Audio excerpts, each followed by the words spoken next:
Well, for the next 40 minutes or so, Wayne Madsen of the wayne-madsen-report.com is going to be joining us. We don't normally have him on every week, but he's leaving the United States. He's traveled to Chicago from his home in D.C., spent months tracking down the mafia connections to Barack Obama, a real name Barry Soetoro of Indonesia. He also has been really ferreting out the evidence that Obama, his mother, and much of his family didn't just work for the biggest tax-free foundations and Timothy Geithner's dad and the Rockefeller-Foundation, but was CIA.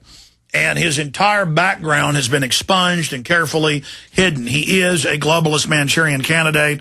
It's come out that Tony-Blair was MI5 and MI6 connected and was actually an MI6 agent, some of the papers have reported, over in England, as early as college.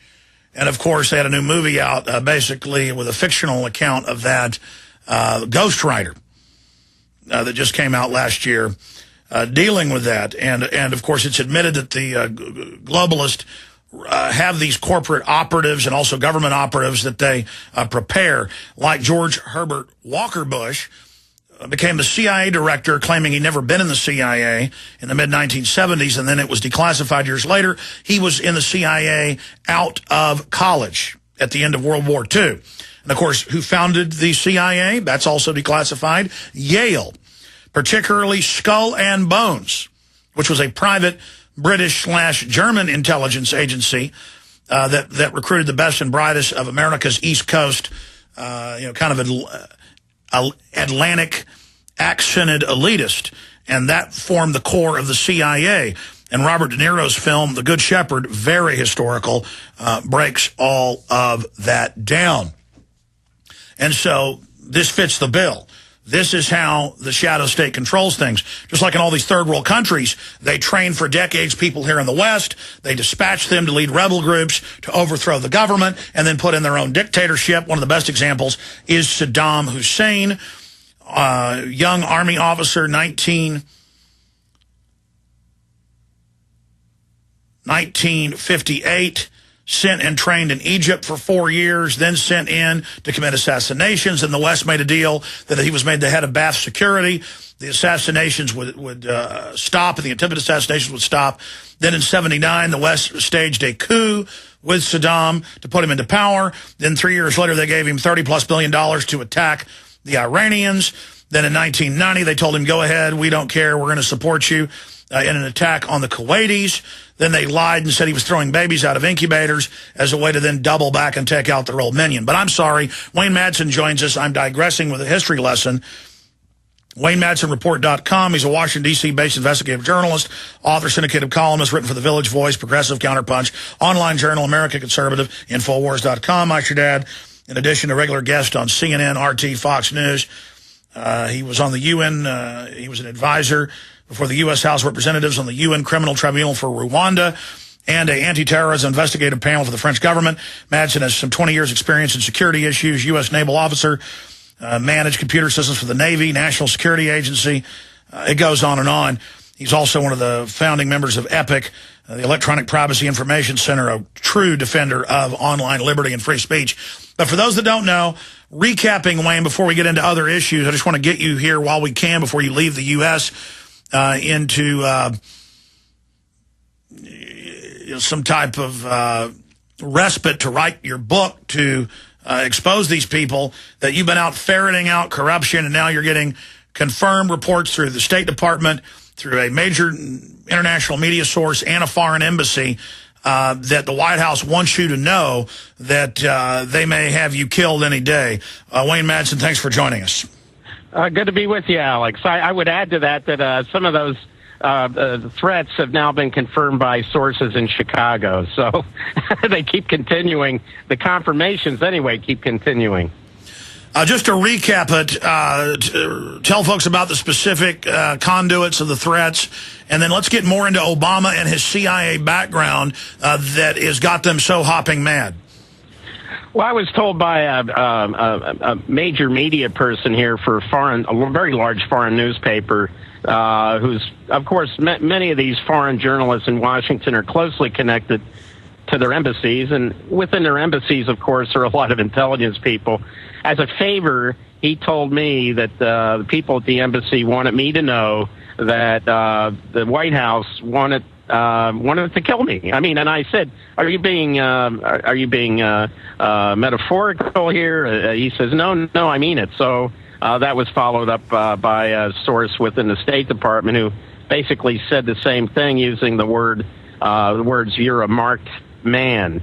So those kinds of things I don't think can be taken lightly, especially after we've seen so many, and I've investigated many of these unexplained suspicious deaths, like the wife of the White House aide Ashley Turton, former aide to the Secretary of Air Force Jack Wheeler, found in a landfill in Wilmington. Ashley Turton burned up in her car here on Capitol Hill.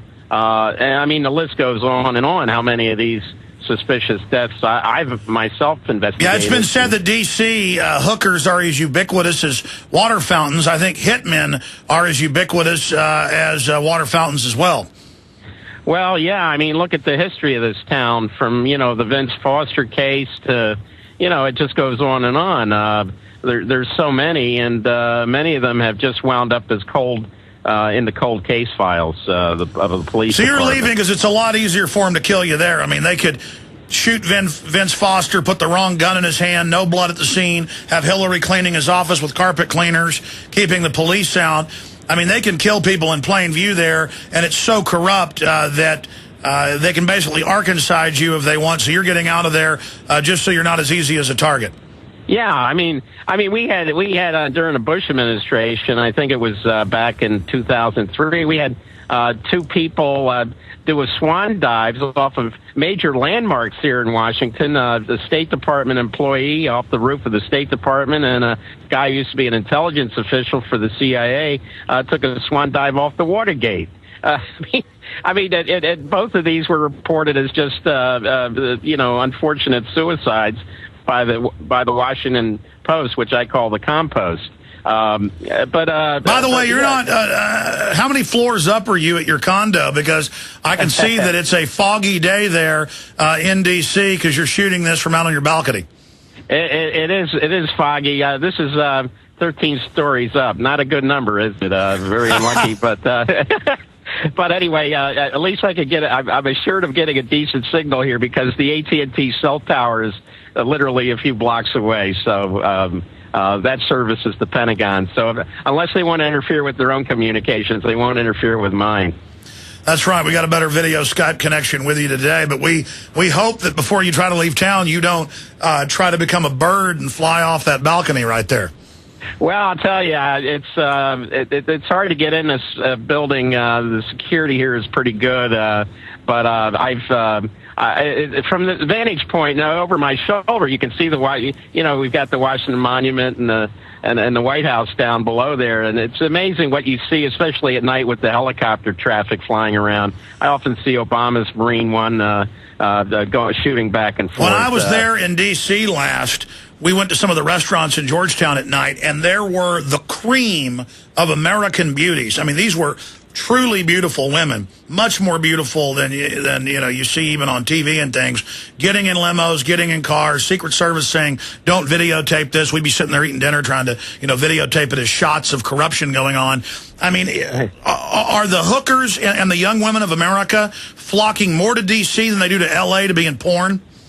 Well, I think we see that with the annual White House Correspondents' Dinner, this kind of nexus between Hollywood and Washington. We get all the celebrities here going, it's a mixture of politics and entertainment, and certainly there is sort of an axis between Washington and Hollywood. Yeah, so the globalists not only rob us in Washington, it's turned into a giant honey trap to suck in all the young women who don't have a future as a professor or a scientist or a doctor, but they've got a future taking care of world leaders, and if they ever complain about it, they'll just burn up in their car or be hung from the neck until dead, because America's run by the good guys, Wayne. We're about to go to break, but let's start getting into, well, specifically, did these sources say they're mad about the Obama-CIA connection you're ferreting, or is that your gut? I mean, do they let you know what it is that they're upset about? Yeah, it's basically the CIA connection. I mean, I think that is their Achilles heel. They've been dealing with the birth certificate issue for quite some time. They seem to have all kinds of pat answers for that. But the CIA connection, his mother, Stanley and Dunham, his grandparents, who looked like they actually predated the CIA and worked for the Office of Strategic Services during World War II, the OSS. Well, we've got basically a biography of Obama and his family that's been concocted by some very good fiction writers up, I would assume, up at Langley. Then we've got his dad, who had a British intel connection, didn't he? Yeah, Barack Sr., of course, came to the United States as part of the Airlift Africa program, the CIA's program to influence new leaders of newly independent African countries to compete with the Soviets, who were doing the same thing at the People's Friendship University in Moscow, which later became Patrice Lumumba University. And just everybody you look at, it just continues with this guy totally hooked in with these intelligence groups. And you look at his cabinet now, it's all the very same families that were in intelligence at the time with his mommy. Oh, absolutely. Tim Geithner, his father was the boss for Obama's mother. Very small world, isn't it? Certainly is. Let's come back and look more into this. Also, get your view on what's happening in the Middle East, North Africa, what's happening with the economy. Wayne Madsen, we're interviewing him while we can before he evacuates the United States so they don't kill him.